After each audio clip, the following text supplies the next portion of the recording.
In Bones here. We're looking at my M&P 15 Sport again.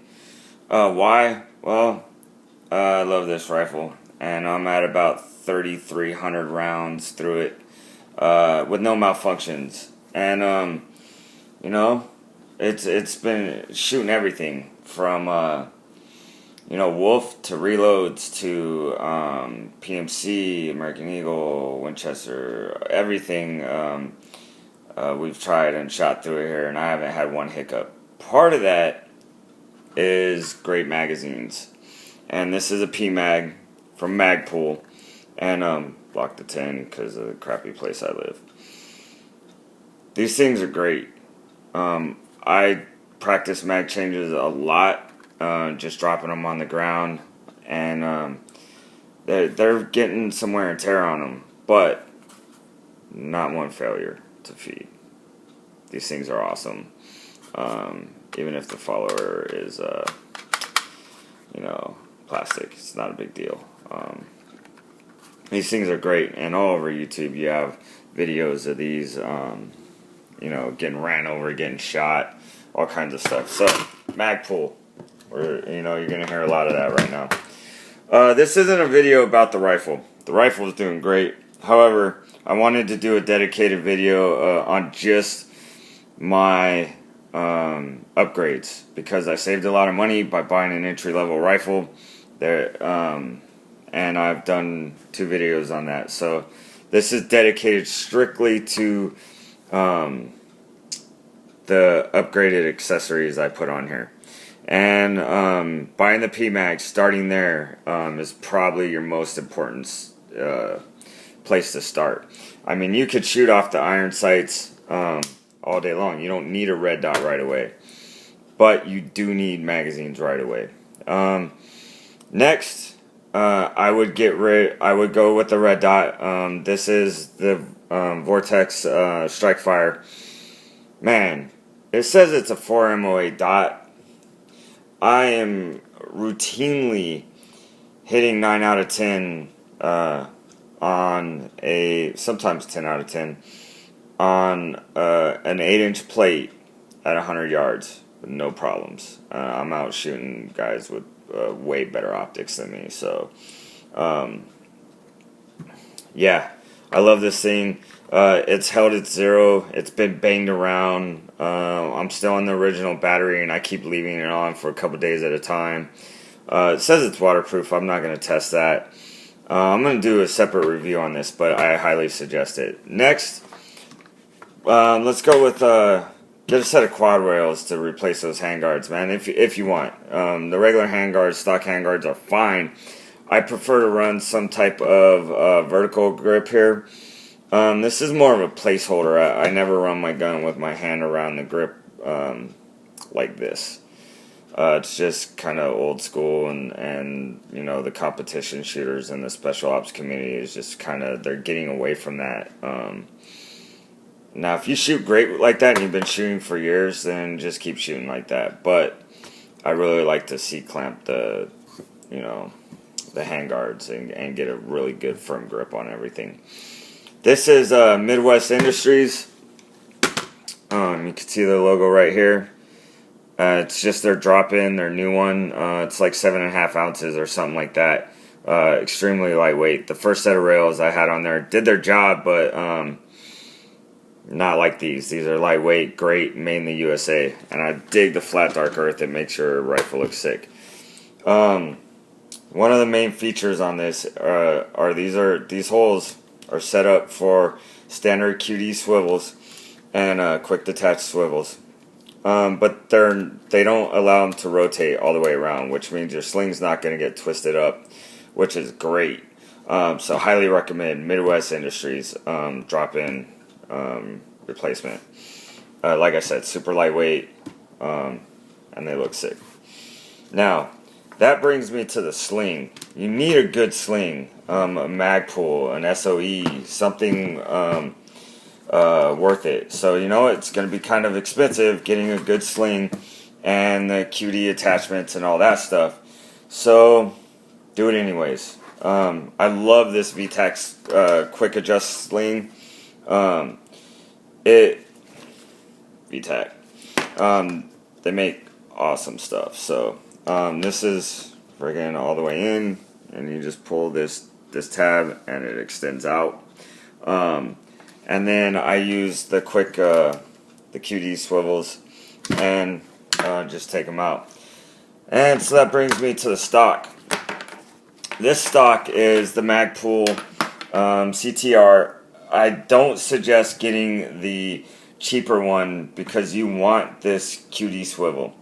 Any stock you get, you want some way to just throw a quick detached swivel in there. Alright, so I don't care what company you get a good stock.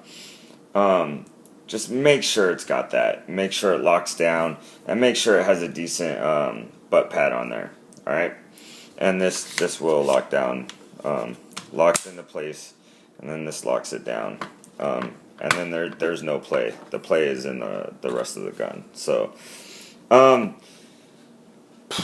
light, you're going to need some type of light. For a training rifle or an entry-level rifle, I suggest this one with this mount. I dig this mount a lot.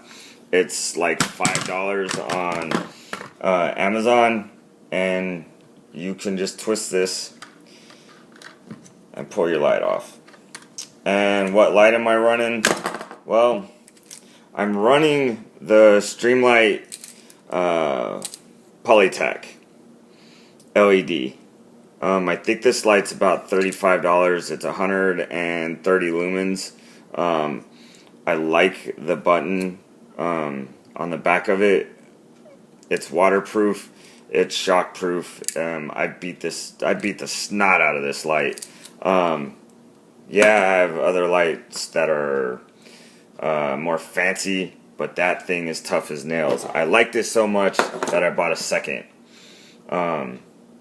So there you go. So talked about the quad rails. I like running a vertical grip. If you want to run the Magpul angled grip, that's fine too. You just need something so your hand's consistently going to this same place on the rifle. That's going to make your shots a lot more consistent. We've talked about the P-Mags. This is the Magpul, man, I forget exactly what they call it. It's the Mo, but it's the one that's got the, that's adjustable. So this has replaceable back strap, replaceable front strap, and it will allow you to effectively make it a bigger or smaller handle. All the while having this storage compartment in the bottom that you could put a bolt or batteries or whatever. I don't think I have anything in there. Come on. I know I could do it with one hand. I've done it a dozen times. There you go. And there's your compartment.